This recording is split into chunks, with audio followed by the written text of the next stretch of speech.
Magluluto tayo ngayon ng ating ulam na hindi na natin kailangan lumabas para makakain ng masarap.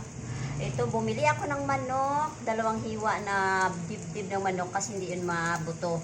Hiniwa ko ng cubes, nilagyan ko ng egg white, hinaluan ng harina, minikos-mikos at pinirito. Ito na po ang naging resulta ng aking piniritong manok. Pagkatapos hiwa ako ng sibuyas, bawang at carrots at red pepper at saka green. Ayan. Ginisa-gisa ko na at lalagyan na natin ngayon ng toyo. Isang kutsarang toyo. Baligawan ila. Isang kalahating toyo. Isang kutsarang oyster sauce.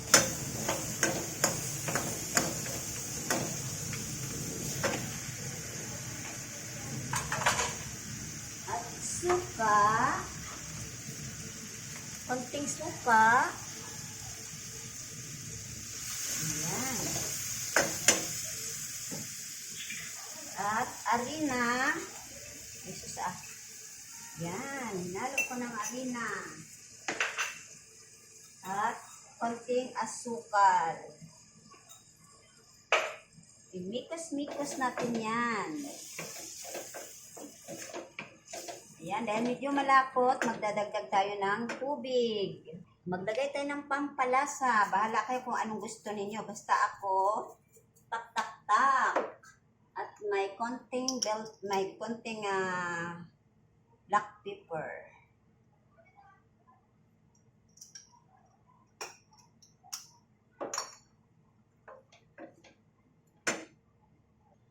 Ayan, malapot na ang ating sauce. Ilagay na natin yung chicken na pinirito natin.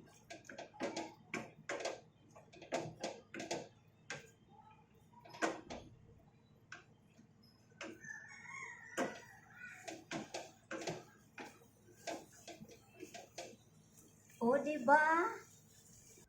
O, ito na yung ating nilutong mikos-mikos na chicken.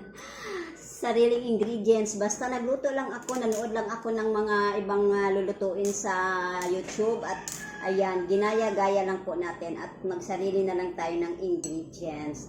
Ayan, kasi paborito ng aking anak yung chicken, kaya gumawa ako ng chicken na tawag dito mikos-mikos na lang ang sahog, ang pagkakaluto. Ayan.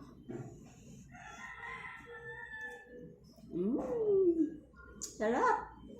Para ka na rin kumain sa restaurant. Napakasarap po. Yan. Sarap. Carrots pa. Kahit wala ng kanin, okay na po yan sa akin. Sarap.